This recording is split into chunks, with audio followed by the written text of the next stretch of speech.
할렐루야. 우리 사랑하는 성도 여러분, 이 오후 시간에도 함께 예배드림을 간절히 축복합니다. 우리 옆에 분들, 주위 분들과 인사할 때 이렇게 인사합니다. 하나님 말씀을 잘 들으세요 하고 인사하도록 합니다. 하나님 말씀을 잘 들으세요. 그러면은 또 대답도 해야겠죠. 듣기만 하지 말고 순종해요 하고 한 번 더 인사합니다. 듣기만 하지 말고 순종해요. 여러분, 오후 시간에 예배드리는 여러분, 이 오후 시간에 여러분들이 하나님의 말씀을 들을 때 마음에 잘 새기고 순종하는 여러분과 저가 되길 간절히 축복합니다. 오늘은 이사야 1장 10절에서 20절에 있는 성경 본문을 가지고 말씀에 귀 기울이자라는 제목으로 여러분과 함께 은혜를 나누려고 합니다. 여러분, 우리가 사무엘과 사울 왕의 이야기를 여러분들 아실 거예요.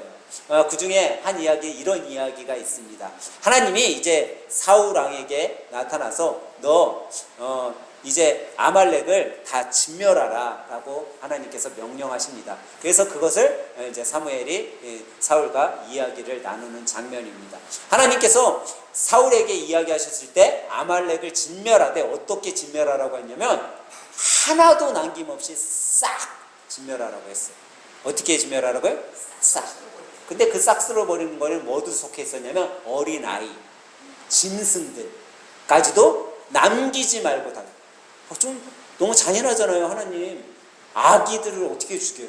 여러분, 암만 적이라고 하지만 만약에 러시아하고 우크라이나하고 전쟁하고 있어요. 아마 내가 만약에 우크라이나 아니면 내가 러시아예요.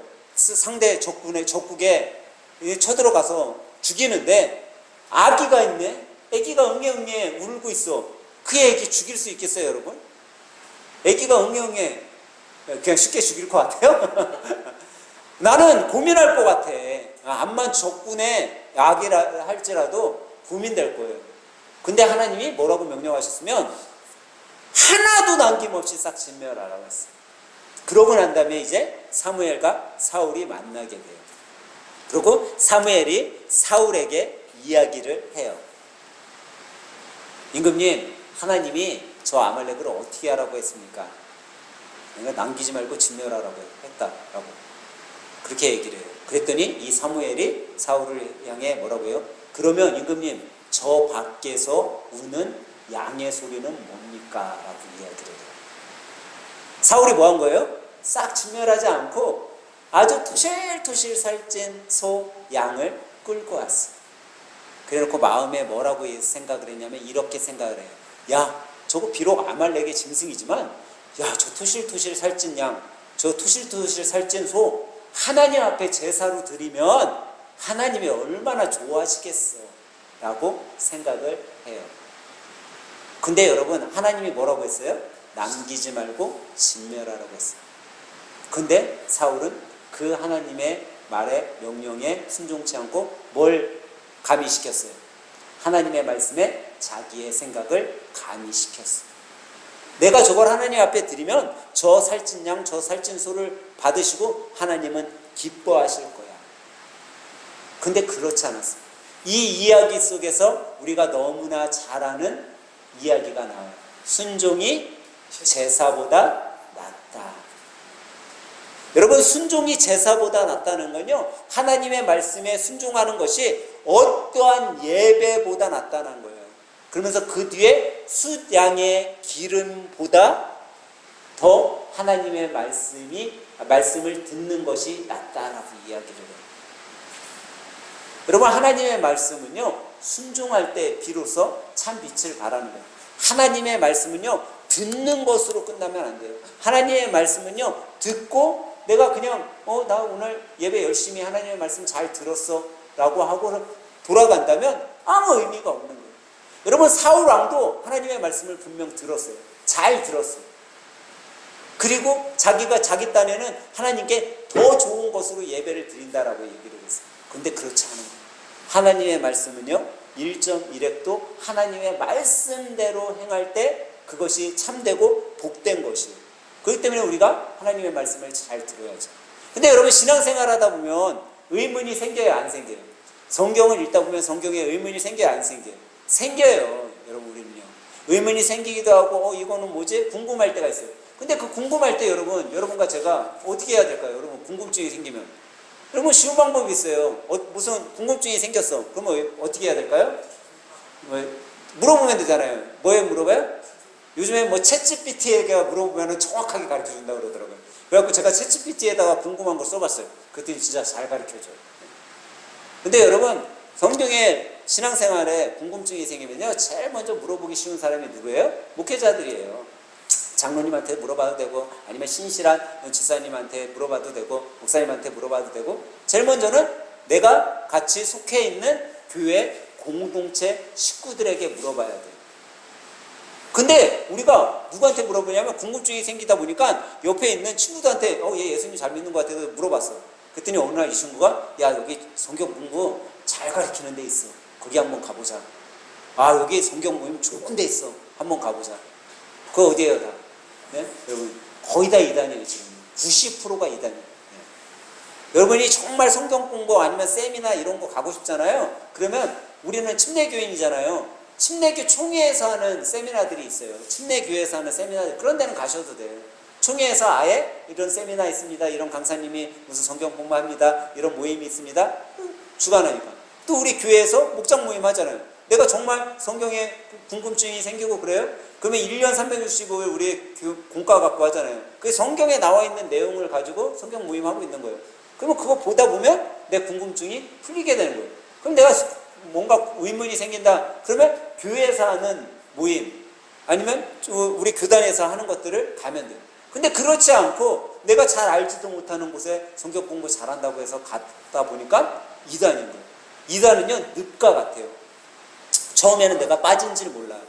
근데 이 발이 빠지는 순간요 늪은 어떻게 해요? 점점 깊이 빠져들어가서 나중에 못 나오는 거예요. 이단이 꼭 그런 거죠. 근데 여러분 우리가 왜 이런 늪에 빠지고 그러냐? 하나님의 말씀을 듣기는 듣되 제대로 못 듣기 때문이에요.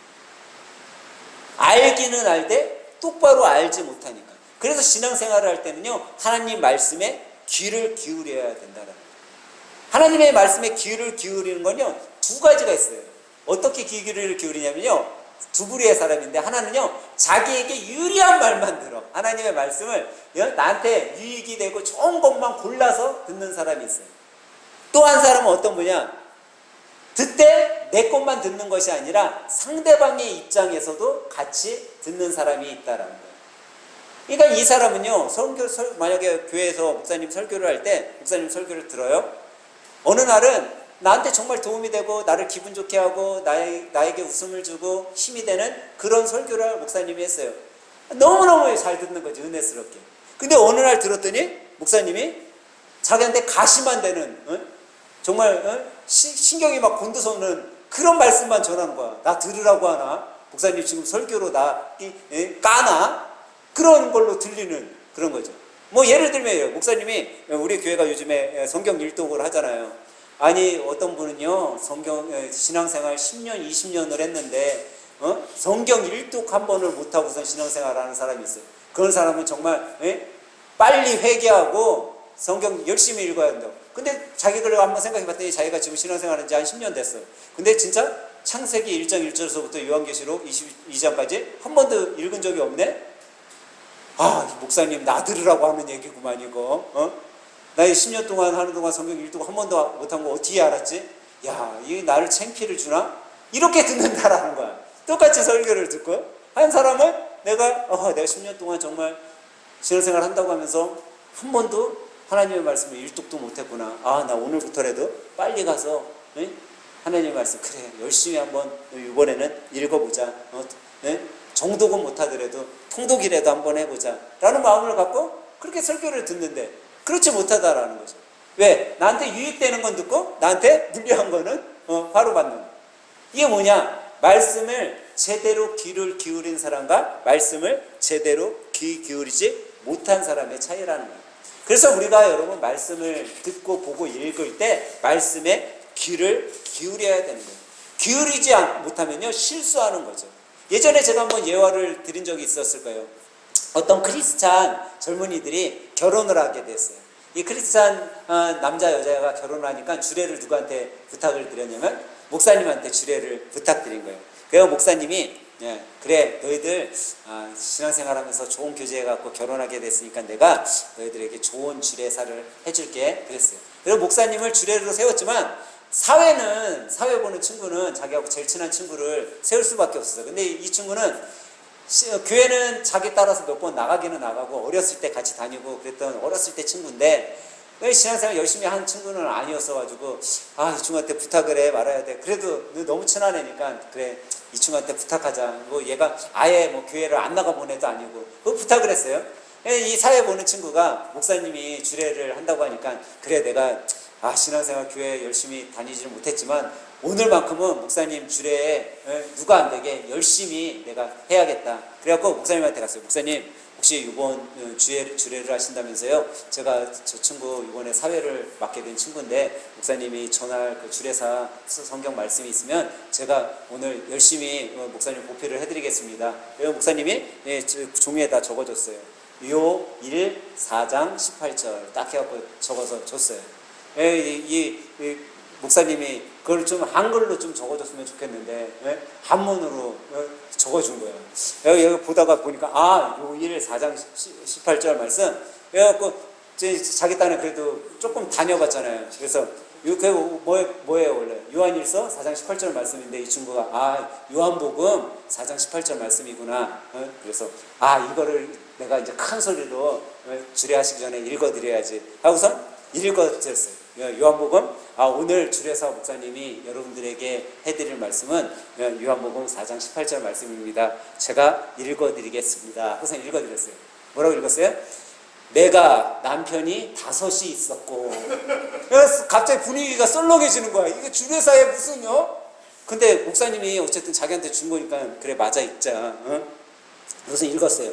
지금 있는 자도 내 남편이 아니니 난리가 난 거지. 아니 이거 결혼식장에 주례사인데 남편이 5이 있었고 지금 있는 남편도 내 남편이 아니라고. 이거 큰일 났는데. 그래도 끝까지 읽자. 맨 마지막에 뭐예요? 내 말이 참되도다 라고. 목사님 사실 뭐 읽으라고 했어요? 요한일서 4장 18절 말씀.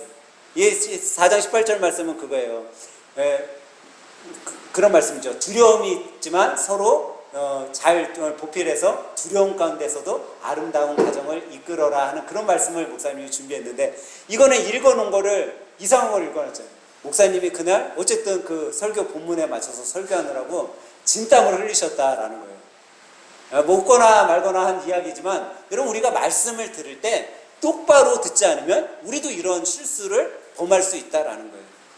하나님이 여러분과 저에게 주시는 좋은 말씀, 복된 말씀, 이런 말씀들도 있지만 하나님께서 여러분과 저에게 분명히 경고의 말씀도 주신다라는 거예요. 근데 이 경고의 말씀이 올 때 우리가 그 말씀을 똑바로 듣지 않으면 그 경고가 나에게 주시는 경고인데 내 경고가 아니라 다른 사람에게 주는 경고다라고 우리가 지나치며 신앙생활할 수 있다라는 거예요. 근데 오늘 본문 이사야서 1장 10절부터 20절에 있는 말씀은 형식적인 신앙생활을 해오던 자들에게 하나님께서 말씀하신 경고의 메시지라는 거죠. 이것은 단지 2800년 전에 이 유대 땅의 이스라엘 백성들에게 하나님의 백성들에게 주셨던 그런 말씀이 아니라 2800년이 지난 지금을 살아가고 있는 우리 하늘샘교회 성도들에게 여러분과 저에게 믿음의 성도들에게 해주시는 말씀이다라는 거예요. 그러면 우리가 이걸 어떻게 받아들일 수 있을까요? 이렇게 말씀하고 있죠. 너희 소돔의 간원들아 여호와의 말씀을 들을지어다. 너희 고모라의 백성아 우리 하나님의 법에 귀를 기울일지어다. 지금으로 따지면 이런 말씀이에요. 너희 대한민국의 성도들아 여호와의 말씀을 들을지어다. 너희 하늘샘 자녀들아 하나님의 법에 귀를 기울일지어다. 이것은요 과거의 어떤 하나님의 경고의 메시지가 아니라 지금 여러분과 저에게 하나님께서 하시는 메시지라는 거예요. 여기에 보니까 소돔의 관원들아라는 이야기가 나와요. 소돔 사람아, 관원들아, 고모라의 백성아. 이거는요 그냥 어떤 백성을 이야기하는 것이 아니라 하나님을 믿는 사람들아라는 뜻이에요. 그러니까 2800년 전에도 하나님을 믿는 사람들이 있었어요. 지금 2800년이 지난 지금 2026년을 살아가는 지금도 하나님을 믿는 사람들이 있어요. 이 하나님을 믿는 사람들에게 말씀하신 거예요. 뭐라고 말씀하고 있어요? 하나님을 믿되 억지로 믿지 말라라는 거예요.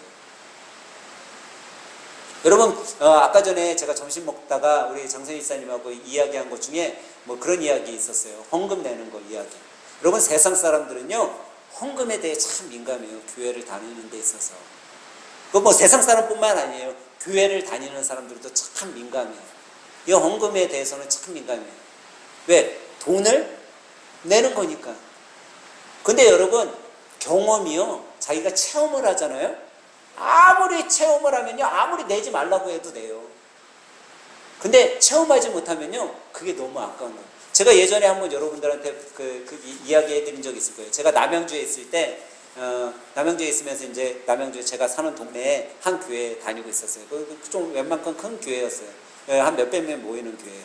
근데 그때 제가 생활이 너무 어려웠어요.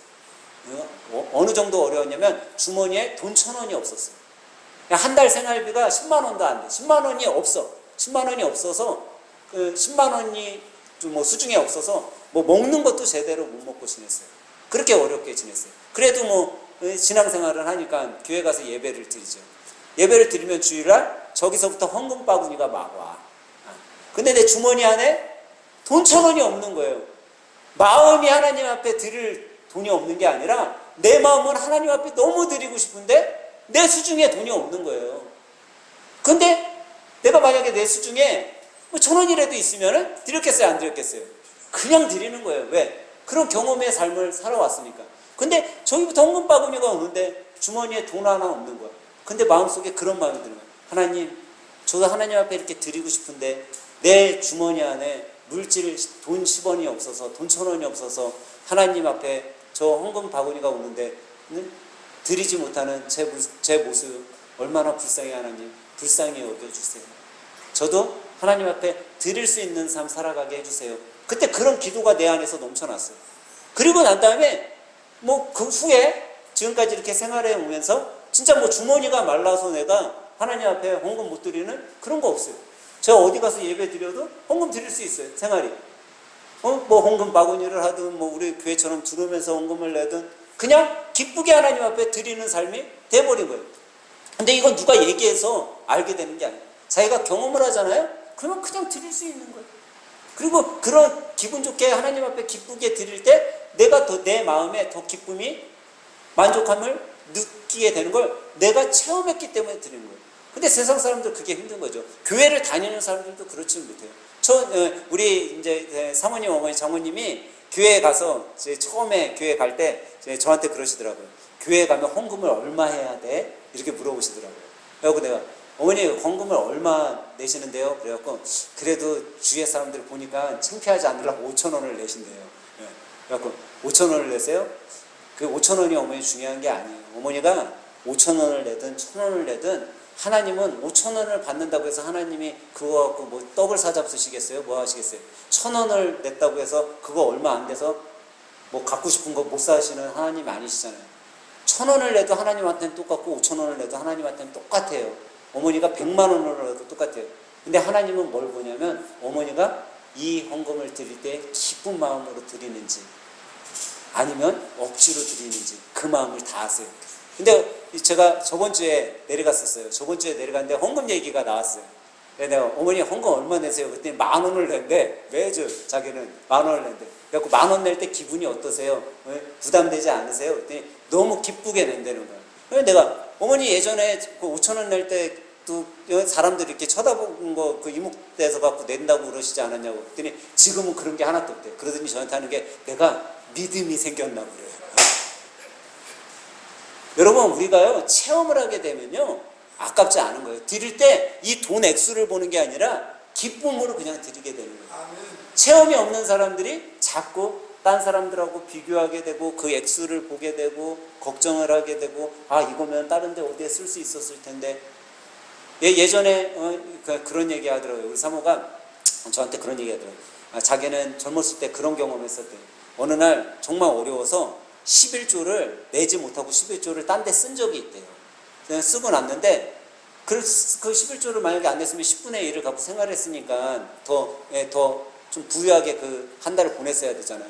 근데 이상하게 너무 급해서 그걸 썼는데 하나님 앞에 못 드리고 지났는데 생활이 너무 어렵더라는 거예요. 왜 그런가 봤더니 어려운 안 나가도 돼야 되는 곳에 돈이 더 들어가더라는 거예요. 아이들이 아파서 병원에 데려가야 되고 뭐 또 사고가 나서 그 사고 물어줘야 되고 뭐 때문에 뭐가 깨져서 또 사야 되고 만약에 안 깨지고 아이들이 안 아프고 사고가 안 났으면 전혀 들어가지도 않을 곳에 내가 안 드렸더니 이런 어려움이 있구나. 그런 것들이 자기한테 느껴지더래요. 그 후로부터 11조 생활을 한 번도 빼먹지 않고 자기가 하게 됐다는 거예요. 했더니 그런 어려움들을 하나님께서 자꾸 줄여주시더라는 거예요. 그러면 11조를 드리고 또 생활이 어려워져야 되잖아요. 10분의 1을 하나님 앞에 드리고 오히려 생활이 편해지더라는 거예요. 근데 그거는요, 신앙생활하는 것과 체험이 생겨야 돼요. 체험이 생기면요, 아깝지 않게 드립니다. 그거 아깝지 않아지면 뭐예요? 기쁨 가운데 드리게 되는 거예요. 기쁨 가운데 드리면 즐거움이 생기죠. 세상 사람들은 그 즐거움을 모르는 거예요. 하나님 앞에 드릴 때의 즐거움, 또 내가 드린 것이 정말 아름다운 것에 쓰여질 때의 즐거움. 우리 교회가 사실 좀 볼 때 작은 교회잖아요. 근데 저는 그래도 자부하는 게 우리 교회가 이렇게 작아도 우리 교회가 선교하는 데 되게 많아요. 뭐 지방에 뭐 선교회 우선 하고 있죠. 우리가 미출 경찰서 군경 선교하고 있죠. 그다음에 총회 선교비 고정적으로 내고 있죠.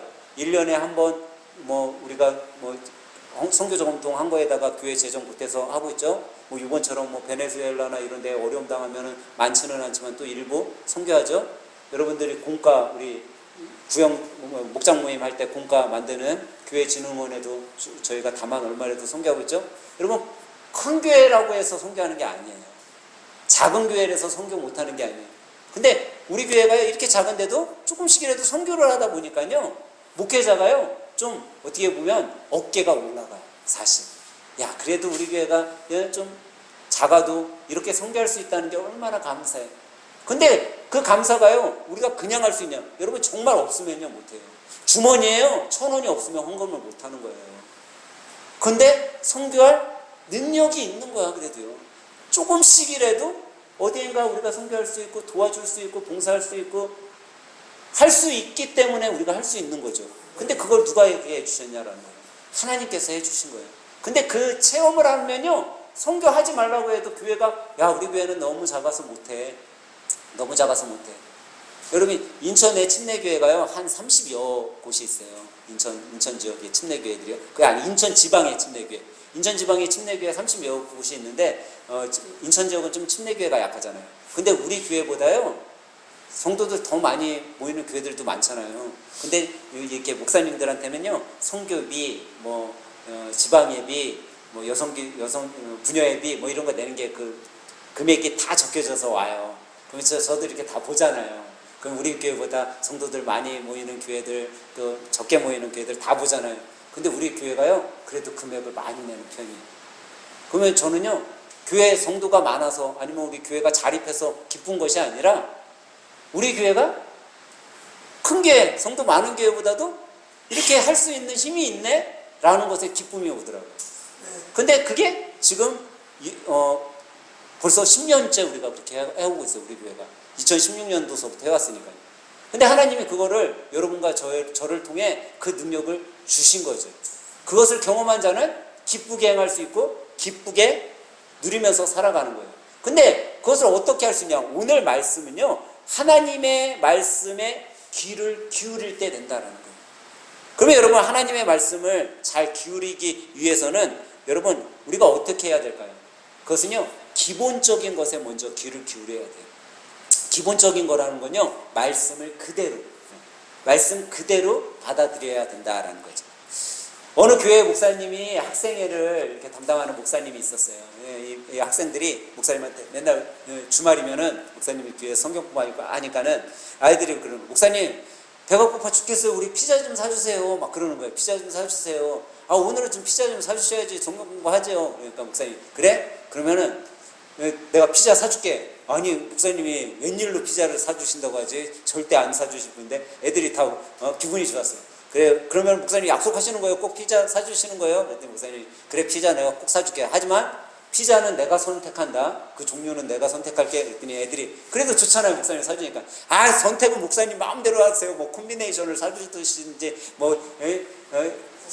치즈 피자를 사주시니 마음대로 사주시라고. 우리는 다 좋다고. 그랬더니 목사님 뭐라고 하셨어요? 얘들아, 성경, 피자. 그랬다는, 설렁해요? 성경, 피자. 그랬다고 그래요. 애들이 아주 데모를 했다는.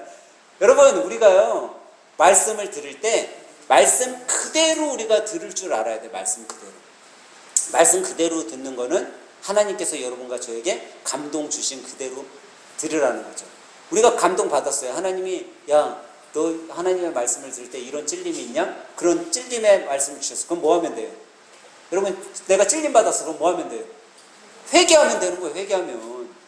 찔림을 받았는데 왜 하나님 나한테 이런 말씀 주시지? 라고 타박하는 것이 아니라 찔림이 받았을 때 그것을 그대로 내가 받아들이고 하나님 내가 회개하기를 원하구나. 여러분, 다윗 왕이 위대한 왕이잖아요. 다윗 왕이요 엄청 못된 사람이에요. 사실 사울보다도요 다윗은요 하나님 앞에 저주받을 왕이에요. 손벌받을 왕이에요. 여러분 생각해 보세요. 왕이 됐어요.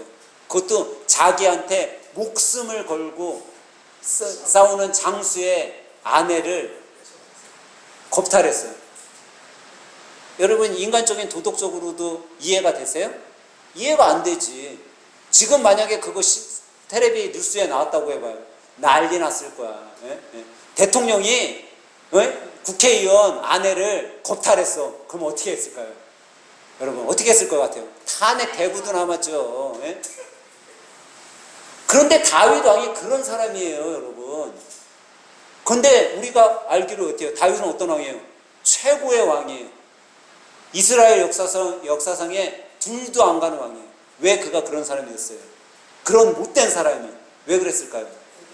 회개했기 때문에, 여러분. 사람은요, 누구나 죄를 질 수 있어요. 범죄할 수 있어요. 하지만 뭐가 차이가 있냐? 하나님의 말씀을요, 기본적인 그 하나님의 말씀대로 순종하고 살아가는 거에 차이인 거예요. 너희 죄가 주홍같이 붉을지라도 하나님 앞에 회개하면 양털같이 휘어지는 거예요. 하나님은 그 죄에 대해 2번 다시 말씀하시지 않는 거예요. 그런데 그 기본적인 것을 못 지켰기 때문에 하나님께 저주받는 거예요. 하나님이요, 여러분, 사울왕을요 용서하지 않으시려고 하지 않았어요. 수없이 기회를 주셨어요. 여러분, 사울왕을 하나님께서 세우셨어요. 선지자 나단 선지자를 통해서 세우셨어요. 세우고 난 다음에 이 사울왕이 하나님의 말씀대로 잘 순종하는 왕이었어요. 근데 그도 사람인지라 인간인지라 죄를 범했어요. 죄를 범했을 때 하나님이 단번에 너 죄 졌어? 너는 이스라엘 왕에서 물러나게 될 거야. 너는 죽임을 당할 거다. 그것도.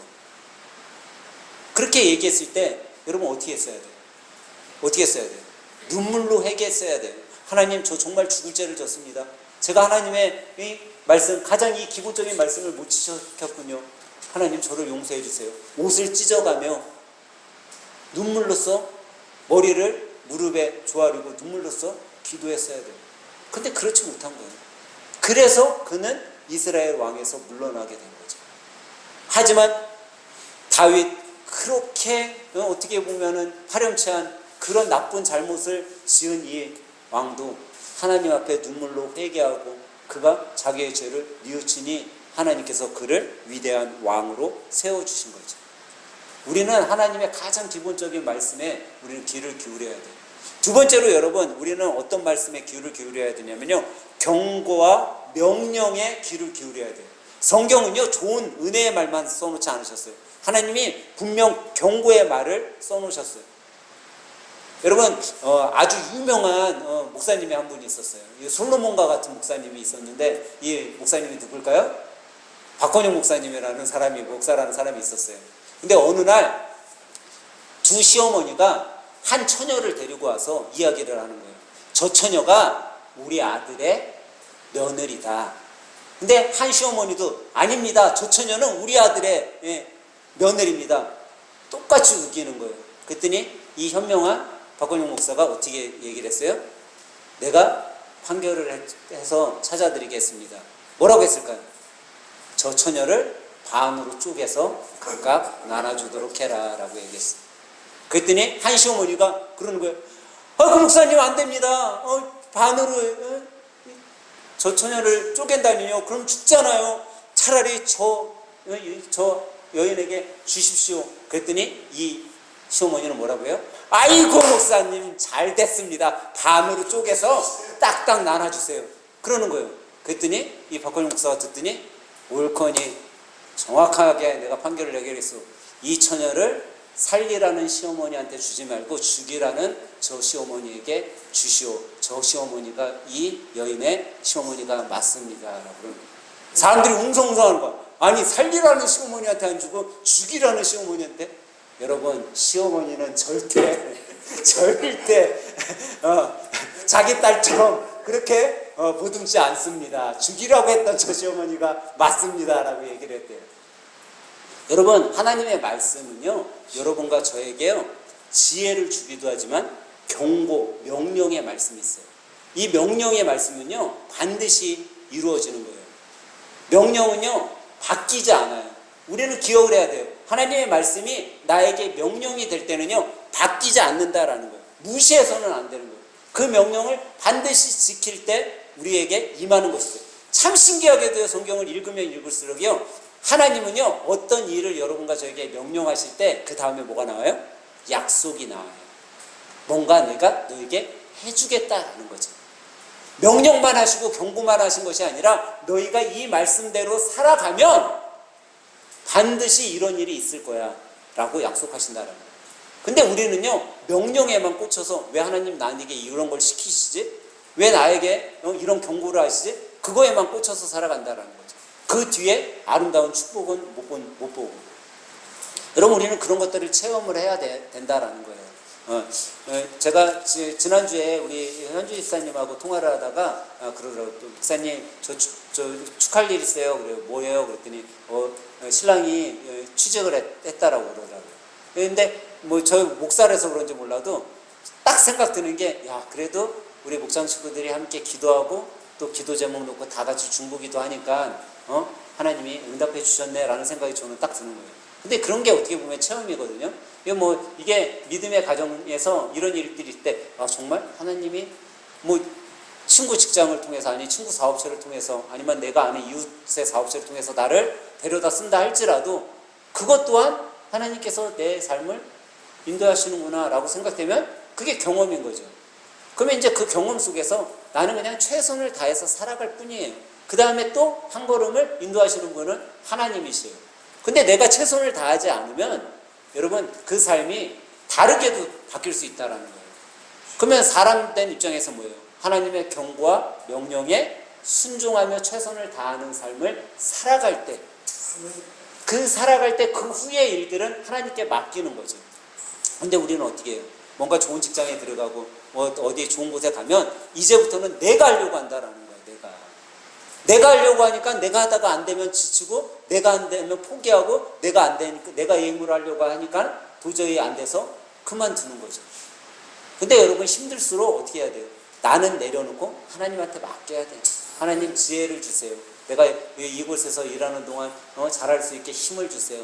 내가 육신이 피곤하면 육신에 힘도 주시고 내가 지혜적인 부분에 힘이 있다면 나에게 아름다운 영적 지혜도 허락하여 주세요 하고 하나님한테 맡기는 거죠. 그러면 행할 수 있는 거예요. 근데 여러분 저도 사회생활을 하다 보니까요 그런 것들이 좀 어떻게 보면 생기더라고요. 어떤 일 제가 안 해봤던 일이 닥치게 되잖아요. 안 해봤던 일이 닥치면은 시간을 좀 가져야 돼. 시간. 근데 믿음의 성도들은 그 시간이 뭘까요? 기도하면 좋아요. 그 잠깐의 시간 동안 기도하고 생각하고 묵상하고 그러면요 예전에 장로님이 저한테 그런 얘기 하더라고요. 목사님 저는 무슨 일들을 사업을 하는 거 누가 일거리를 했을 때 잘 안 되는 게 있으면 하나님한테 기도를 한다고 그러시더라고요. 그럼 기도하면 생각 안 났던 게 문득 생각나고 이렇게 이루어질 때가 있다고 그러시더라고요. 근데 저도 그래요. 처음 한 번도 안 해본 건데도 제가 기도하고 묵상하고 그러면요 지혜를 주셔야 하는 거예요. 그리고 제가 그냥 나가서 하면 그 지혜 가운데 하면 또 잘 되고. 근데 그런 것들이요 삶 속에서 여러분들이 체험이 되어야 된다는 거죠. 체험이 되는 사람은요 조금 힘들어도 이겨내게 돼요. 좀 어려워도 또 지혜롭게 넘기게 돼요.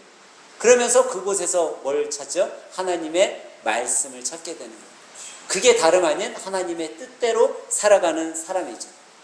그리고 마지막으로 여러분과 제가 귀를 기울이는 것은 뭐에 귀를 기울이냐면 하나님의 용서와 축복의 말씀에 귀를 기울여야 된다라는 거예요. 하나님은요 우리를 항상 용서하시는 분이에요. 근데 이 용서로 끝나는 것이 아니라 용서한 자에게 축복을 허락하시는 분이라는 거죠. 제가 종종 이제 그 극동방송 이야기를 하잖아요, 여러분. 극동방송에 새끼라 이야기를 하잖아요. 예? 세상을 깨우는 라디오라고도 하고. 예. 이 새끼라 방송에 보면은 교회를 10년, 20년 동안 다니다가 그만뒀던 분들이 있어요. 그런 분들이 참 많아요. 10년, 20년. 예. 근데 이런 분들 중에 다시 뭐 전화통화 한 통화로 인해서 다시 교회에 나오게 되고 그런 분들이 있어요. 근데 여러분 그런 분들이요 의외로 많다라는 거예요. 참 신기하게 우리 주위에. 중고등학교에 신앙생활하고 청년 때에 신앙생활하고 뭐 그러다가 결혼하고 나서 아니면 직장생활하고 나서부터 교회에서 멀어진 친구들이 참 많아요. 근데 그런 사람들이 한둘이 아니에요. 우리 주위에 엄청 많더라고요. 근데 그런 사람들을요 여러분 우리가 주님 앞으로 전도해야 돼요. 전도. 때로는 전도할 때 이 사람들이요 생눈을 끼고 우리를 바라볼 수도 있어요. 근데 제가 사회생활 하다 보니까요 그런 걸 경험해요. 내가 그 사람들한테 사랑을 이렇게 베풀어 놓잖아요. 전도 안 하고 처음에서부터 막 전도하면은 거부하니까 사랑으로 베풀어 놓고 이 사람들이 그래도 저분은 참 좋은 사람 같아 라고 생각을 하잖아요. 그럼 그 다음에 좀 유대관계가 난 다음에 저는 뭐 교회 다니는 사람이라서 뭐 주일날은 뭐 교회 가야 돼서 회사 일을 안 해요. 막 이런 얘기하면 저 사람 교회 다니는 사람이구나 그렇게 생각을 해요. 그러면 또 시간이 이제 지나잖아요. 그 사람들이 주일이 되면 저기 소양은 주일날 교회 가야 되죠. 먼저 얘기를 해요. 네. 먼저 그분들이 저를 챙겨줘요. 막 그러다가 이제 우연중에 얘기하다 보면 이분들도 뭐 거의 다 어렸을 때는 다 다녔어요. 지금 보면은 제가 우리 장로님 아래 세대 때 분들 장로님 세대 때 교회 거의 다 다녀보셨더라고요. 왜 그러냐면 놀 데가 교회밖에 없었으니까 그때는. 어디 갈 데가 뭐 사람들 모이는데 동네 아니면 교회잖아요. 동네에서 구슬치기 하든가 교회 가고 예배 드리든가 그런 거잖아요. 그러니까 어렸을 때 교회를 다 다녀보셨더라고요. 근데 그 다녀본 사람들 어마어마한 숫자가 방학을 하고 있는 거예요. 휴식하고 있는 거예요. 근데 뭔가 계기가 돼서 교회에 나가게끔 할 수 있는 게 여러분과 제가 할 수 있다라는 거예요. 아까 장순희 집사님 저한테 그러더라고요. 목사님 제가 교회 나온 것 중에 뭐 이야기하다가 내가 종아 아빠하고 약속을 했기 때문에 내가 나온 거다라고 이야기하시더라고요. 그 약속 지키려고. 장순희 집사님 약속 잘 지키는 건 저도 잘 알죠. 근데 그 이면에는요 우리 아마 장로님이 기도하고 저도 기도하고 우리 교회 식구들이 장순희 집사님의 신앙생활을 위해 기도했기 때문인 것 같아요. 저는 뭐 우리 교회 나오면 더 좋죠. 근데 강원도 너무 멀잖아. 저는 항상 기도할 때 뭐라고 기도했냐면 그렇게 기도했어요. 하나님 우리 장순희 집사님 가까운 교회 영월에서라도 신앙생활 교회 가서 할 수 있게 해주세요. 예수님을 믿고 안 믿고의 그 차이가 아니잖아요. 이건. 기도 열심히 했어요.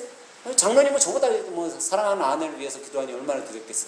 근데 영월에 있는 교회가 아닌 그 강원도서부터 여기 인천까지 오면 얼마나 힘들어요 사실.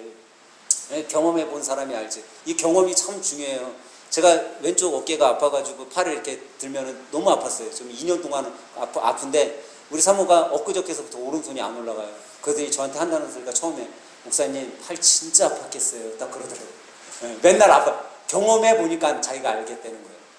여러분 멀리서 다니는 거요. 경험해 본 사람은 알아요. 그게 얼마나 힘들고.